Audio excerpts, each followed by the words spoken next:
Por que Lula morre de medo de Trump classificar CV e PCC como terroristas? Olha, essa é a pergunta central que dita o ritmo da nossa análise de hoje.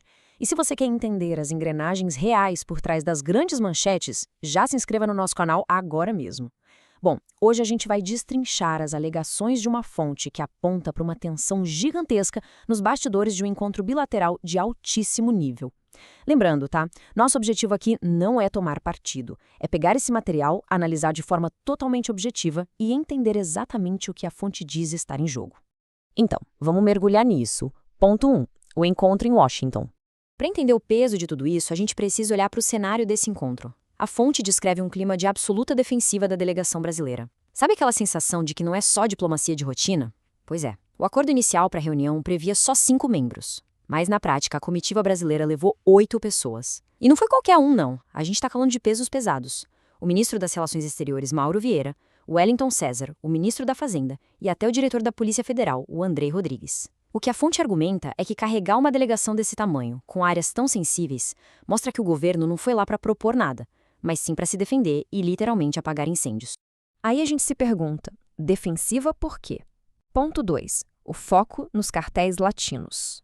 A fonte destaca que a ideia de classificar facções brasileiras como terroristas ganhou muita força desde que os Estados Unidos começaram uma ofensiva pesada contra os cartéis latino-americanos. Olha só essa linha do tempo. Lá em março, autoridades americanas já tinham dado a letra sinalizando essa intenção para o Brasil. Em abril, jornais confirmaram que a proposta estava avançando no Departamento de Estado. E o clímax acontece bem na véspera do encontro bilateral, com a assinatura de uma nova estratégia nacional americana focada duramente nos cartéis. Ou seja, segundo a fonte, o cerco foi se fechando de forma bem sistemática. E é aqui que a coisa fica mais mecânica. Ponto 3. O peso do sistema financeiro. Por que um simples rótulo no papel causa tanto pânico? Bom, o verdadeiro campo de batalha, segundo o material que a gente está analisando, é totalmente financeiro e estrutural. A fonte traça um mapa causal direto. Acompanhe o raciocínio comigo. O passo 1 é a designação terrorista oficial. Uma vez que isso acontece, aciona o passo 2, que são ferramentas como a Lei Magnitsky. Isso permite basicamente o congelamento imediato de bens e contas lá nos Estados Unidos. E aí vem o golpe de misericórdia, o passo 3, a desconexão da rede SWIFT. Sem o SWIFT, essas operações perdem o acesso ao sistema financeiro global. O dinheiro internacional simplesmente para de rodar. O grande argumento da fonte é que essas facções dependem de forma visceral de empresas de fachada espalhadas pelo mundo para lavar o dinheiro do tráfico internacional. Se os americanos desligam essa chave financeira, todo aquele mega aparato de lavagem de dinheiro dessas organizações criminosas é desmantelado do dia para a noite. É um apagão financeiro. Mas o que chama muita atenção é esse próximo tópico. Ponto 4. As alegações sobre interesses ocultos. A fonte levanta motivações super específicas por trás de tudo isso. O material alega que o desespero para barrar sanções não é exatamente sobre soberania nacional em si, mas sim sobre proteger interesses corporativos e políticos.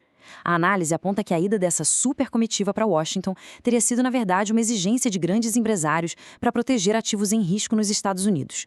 O texto chega a citar nominalmente a JBS e o Joesley Batista. Além disso, a fonte alega que fundos obscuros de grupos políticos de esquerda estariam depositados lá fora e correriam risco de congelamento. Para evitar esse pesadelo, o material sugere que o governo brasileiro estaria disposto até a usar o acesso às nossas terras raras como moeda de troca nas negociações. Tem uma citação da fonte que resume perfeitamente essa visão. Ações mais duras contra as empresas que fazem lavagem de dinheiro para o PCC e Comando Vermelho, lá nos Estados Unidos, é isso que o governo teme. A fonte bate muito nessa tecla. O brasileiro comum adoraria ver medidas duras contra o crime organizado. Mas o governo, segundo a alegação, joga na defensiva por medo do estrangulamento dessas empresas de fachada. Para entender o tamanho desse abismo jurídico, ponto 5. A legislação antiterrorismo brasileira. O contraste estrutural entre os dois países é brutal. A lei americana evoluiu para classificar cartéis de drogas e facções como ameaças terroristas gravíssimas à segurança nacional. Já a lei brasileira foi desenhada de um jeito totalmente diferente, focando mais em atos de xenofobia ou preconceito. Mas olha, o detalhe mais crucial que a fonte aponta não é o que está na lei, mas sim o que ela deixa de fora. Segundo o material, a lei brasileira que foi aprovada lá na época da ex-presidente Dilma Rousseff excluiu de propósito o critério de motivação política. A alegação da fonte é que isso foi feito sob medida, basicamente para blindar movimentos sociais como o MST, de serem taxados como grupos terroristas. Só que a análise vai além, afirmando que grandes facções, como o Comando Vermelho e o PCC, têm sim laços ideológicos e domínio territorial, o que, na visão da fonte, deveria qualificá-las inegavelmente como terroristas. Isso nos empurra para o nosso último tópico de hoje. Ponto 6. Implicações na soberania. A fonte desenha o que ela mesma chama de cenários extremos. Imagina só o impacto geopolítico.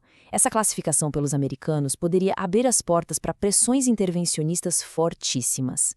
A fonte compara isso, inclusive, com operações militares que os Estados Unidos já fizeram de forma unilateral em outros países latinos para capturar líderes de cartéis.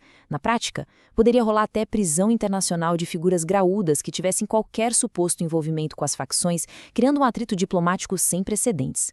E aqui o choque de narrativas é frontal. O governo naturalmente levanta o escudo da soberania nacional dizendo que o crime organizado é um problema interno nosso. Do outro lado, a fonte que a gente está analisando defende na lata que a soberania não deveria servir de barreira. O material é muito claro ao apoiar uma intervenção estrangeira agressiva, se isso for o preço para erradicar as facções de uma vez por todas. E a gente fecha essa explicação com um baita dilema. Puxando todos esses argumentos e essa guerra de visões apresentada pela fonte, fica a pergunta para você que acompanha a geopolítica pensar. Até que ponto a lei de um país estrangeiro pode ou deve ditar as regras do combate ao crime aqui dentro? Até onde vai a soberania quando o crime já se tornou um negócio globalizado? Fica aí o questionamento. Muito obrigado por acompanhar e a gente se vê na nossa próxima análise.